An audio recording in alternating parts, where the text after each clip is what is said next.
Real world کے معزز دوستوں، میں ہوں ماجد ملک اور آپ تمام دیکھنے اور سننے والوں کو السلام علیکم۔ ناظرین گرامی، ذرا ایک منٹ کے لیے سوچیں کہ اگر آپ سے یہ سوال کیا جائے کہ کیا آپ سور کا گوشت کھانا پسند کریں گے تو یقیناً آپ کا جواب نہ میں ہوگا، کیونکہ خنزیر کو اللہ نے بالکل حرام قرار دیا ہے۔ اس لیے کوئی بھی مسلمان اسے کھانا تو دور، اس کے پاس جانا بھی پسند نہیں کرے گا۔ لیکن افسوسناک طور پر کہنا پڑ رہا ہے کہ آج محض ہندوستان اور پاکستان میں ہی نہیں بلکہ دنیا میں بسنے والے کروڑوں مسلمان مختلف شکلوں میں بڑے شوق سے خنزیر کو اپنی روزمرہ خوراک کا حصہ بنا چکے ہیں۔ برطانیہ، امریکہ، فلپائن، زمبابوے، افریقہ، ہالینڈ اور برازیل وغیرہ ممالک کے مسلمان ایسے ادارے قائم کرنے میں کامیاب ہو چکے ہیں جو غذائی اشیاء کے مشمولات پر گہری نگاہی نہیں رکھتے بلکہ ممکنہ تحقیق کے بعد مسلمانوں کو اچھے برے کی آگاہی بھی دیتے ہیں۔ دراصل یورپ اور امریکہ کی تمام ملٹی نیشنل کمپنیاں جو دنیا کے تمام بڑے بڑے ملکوں میں اپنا کاروبار چلا رہی ہیں اور اپنی مصنوعات کے ذریعے ہر جگہ مارکیٹ پر چھائی ہوئی دکھائی دیتی ہیں،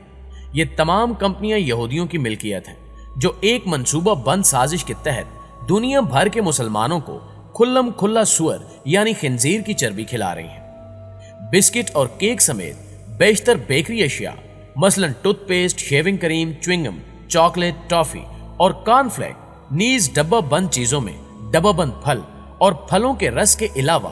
ملٹی وٹامن کی گولیوں سمیت بیشتر ایلوپیتھک دواؤں کے ٹانکوں میں بھی دیگر اجزاء کے علاوہ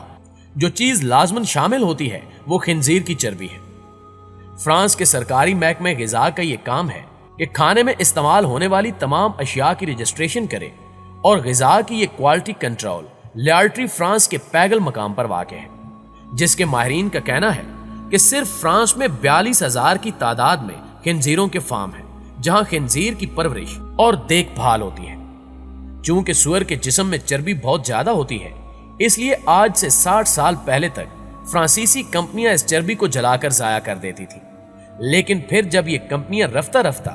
یہودیوں کے زیر انتظام یا ان کی ملکیت میں آئیں تو دولت کے لالچی ان یہودیوں نے دوسری جنگ عظیم کے بعد خنزیر کی چربی کو صابن بنانے میں استعمال کرنا شروع کر دیا اور بعد میں شیونگ کریم میں اس کی آمیزش ہوئی۔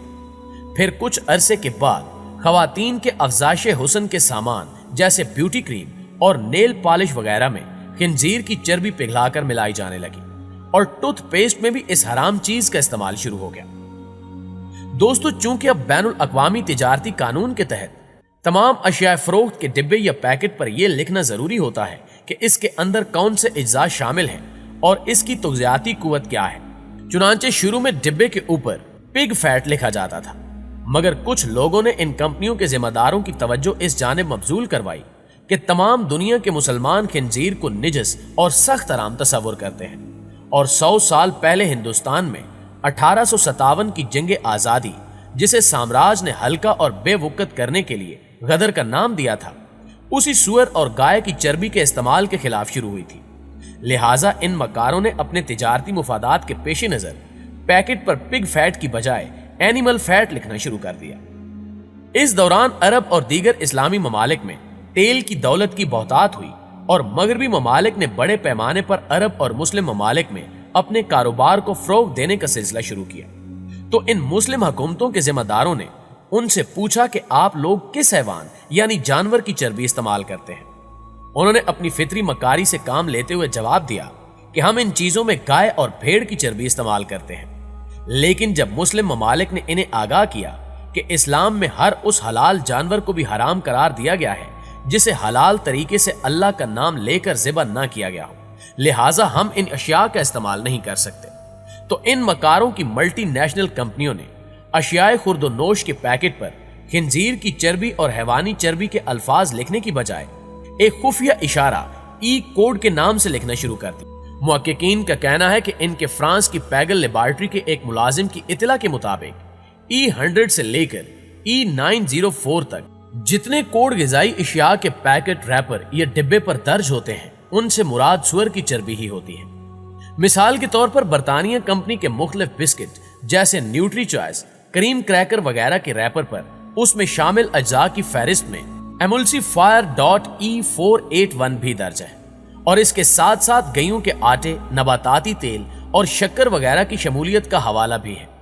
حتیٰ کہ بازار سے مہر بند اشیاء خوردنی جیسے بسکٹ وغیرہ خریدتے وقت ای نمبروں کے اندراج کو ضرور چیک کر لیا کریں، کیونکہ E100 سے لے کر E904 تک کے تمام کوڈوں سے مراد خالص سور کی چربی ہی ہوتی ہے۔ آج کل چائنیز یعنی چین کے کھانے شوق سے کھائے جا رہے ہیں۔ ان میں ٹیسٹ میکر کے طور پر جو اجزاء اجینوموٹو شامل کیا جاتا ہے وہ بھی سور کی چربی سے ہی بنایا جاتا ہے۔ اس کے بعد 18 ستمبر 2005 کے ممبئی ٹائمز کے شمارے میں لندن کی ڈینش میڈس ایجنسی کے محکمہ جاتی سربراہ فن کلیمنس کا یہ بیان شائع ہوا، جس میں انہوں نے مسلمانوں کو یہ انتباہ دیا تھا کہ آج کل کے ہر کیپسول اور گولی کی ساخت میں جلیٹین شامل ہوتی ہے، جبکہ یورپ، امریکہ، جاپان اور کوریا وغیرہ جیسے ممالک میں حلال کا کوئی تصور نہیں ہے۔ وہاں پر گدھے، کتے اور سور وغیرہ جیسے ناپاک اور حرام جانوروں کی کھال استعمال ہوتی ہے۔ چونکہ سور کے علاوہ دیگر جانوروں میں ایک مخصوص بیماری میڈ کا خطرہ گزشتہ کئی سال سے بڑھ گیا ہے، لہٰذا اس مرض کے جراثیم کی موجودگی کے اندیشے کے پیش نظر اب یورپ کی تمام دوا ساز کمپنیاں صرف سور کی کھال سے ہی جلیٹین تیار کر رہی ہیں، اور یہ تیار شدہ جلیٹین شکر کی طرح سفید دانے دار صفوف کی شکل میں تمام دنیا کے دوا ساز اداروں کو فروخت کی جاتی ہے۔ جلیٹین نہ صرف ادویات بلکہ بازار میں دستیاب 22,290% غذائی اشیاء کا جزو لازم ہے، اور ہم یہ جلیٹین کسی نہ کسی شکل میں روزانہ کھا رہے ہیں۔ جلیٹین اگرچہ حلال جانوروں کو باقاعدہ اسلامی طریقے سے ذبح کرنے کے بعد ان کی کھال سے بھی حاصل کیا جا سکتا ہے، مگر بدقسمتی سے مسلم ملکوں میں ملائیشیا کے علاوہ کسی دیگر اسلامی ملک یہاں تک کہ سعودی عرب نے بھی اس طرف توجہ نہیں دی۔ محض ملائیشیا اپنی ادویات کی صنعت اور غذائی ضروریات کے لیے حلال جلیٹین تیار کرتا ہے، اور اس کے پڑوسی ملک انڈونیشیا اور ایران بھی اپنی ضروریات کے لیے ملائیشیا سے ہی جلیٹین برآمد کرتے ہیں۔ بہرحال ملائیشیا کے علاوہ ہر جگہ یورپ سے آمد شدہ خنزیر کی ناپاک اور حرام جلیٹین دوا استعمال ہوتی ہے، جبکہ بدقسمتی سے ہندوستان اور پاکستان میں کروڑوں مسلمانوں کی نمائندگی کرنے والی بے شمار تنظیمیں اور ہزاروں نام نہاد قائدین، دانشور، مفکرین اور لیڈر موجود ہیں، لیکن اس مسئلے پر کسی نے آج تک توجہ نہیں دی، جبکہ وہ ممالک جہاں مسلمان محض اقلیت میں رہتے ہیں جیسے کہ برطانیہ، امریکہ، فلپائن، زمبابوے، افریقہ، ہالینڈ اور برازیل وغیرہ، وہاں کے مسلمان ایسے ادارے قائم کرنے میں کامیاب ہو چکے ہیں جو غذائی اشیاء کے معمولات پر گہری نگاہ رکھتے ہیں کہ فلاں چیز کو استعمال کرنا چاہیے یا نہیں، اور فلاں چیز حلال اور فلاں حرام ہے۔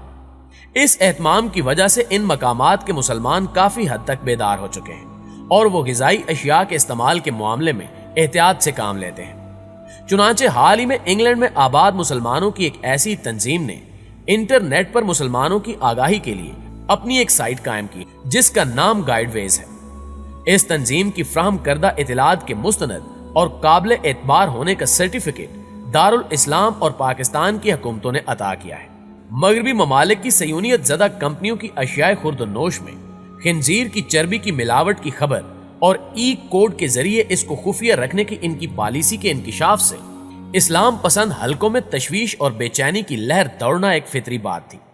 چنانچہ برطانیہ کے مسلمانوں کی قائم کردہ اس تنظیم نے اپنے وسائل کو بروئے کار لا کر اس سلسلے میں جو پیش رفت اور چھان بین کی ہے اس کا خلاصہ یہ ہے کہ متنازع ای کوڈ میں سے 5 ای کوڈز بلا شبہ قطعی طور پر حرام اشیاء سے متعلق ہیں، اور چند کوڈز مشکوک ہیں، یعنی ان کے حرام یا حلال ہونے میں شبہ ہے۔ لہٰذا حدیث نبوی ہے کہ جو چیز شک و شبہ والی ہے اس کو اس وقت تک ترک کر دینا لازم ہے جب تک تحقیق و تفتیش کے ذریعے اس کے حرام یا حلال ہونے کا قطعی فیصلہ نہ ہو جائے۔ لہٰذا اس حدیث کے مطابق مسلمانوں کو بھی ان چیزوں سے حتی الامکان پرہیز کرنا چاہیے۔ ناظرین گرامی، قرآن پاک میں ارشاد ہے کہ پاکیزہ چیزیں کھاؤ اور نیک اعمال کرو۔ اس آیت سے یہ بات واضح ہو جاتی ہے کہ جو انسان غیر پاکیزہ چیزیں کھائے گا وہ اعمال صالحہ کی توفیق سے محروم ہو جائے گا۔ غذا میں اول قدم پر اس بات کو پیش نظر رکھنا چاہیے کہ رزق حلال سے حاصل کی گئی ہو، دوسرے قدم پر وہ چیز شرعاً حلال ہو۔ مثلا ایک آدمی حلال مال سے ایسی آئس کریم خریدتا ہے جس میں حرام چیزوں کی ملاوٹ ہے تو اس کے کھانے سے دل میں ظلمت پیدا ہوگی۔ تیسرے قدم پر اس بات کا خیال رکھنا چاہیے کہ اس غذا کو بناتے وقت طہارت اور پاکیزگی کا خیال رکھا گیا ہو۔ اس حوالے سے حکومت وقت کو بھی چاہیے کہ وہ ایسے پلیٹ فارم تشکیل دیں جو بہتر طریقے سے ہماری روزمرہ کی غذاؤں کا فرانزک کریں تاکہ ہم حرام کھانے سے بچ سکیں۔ انشاءاللہ آپ سے ملاقات ہوتی ہے اگلی ویڈیو میں، تب تک اپنا خیال رکھیے گا۔ اللہ نگہبان۔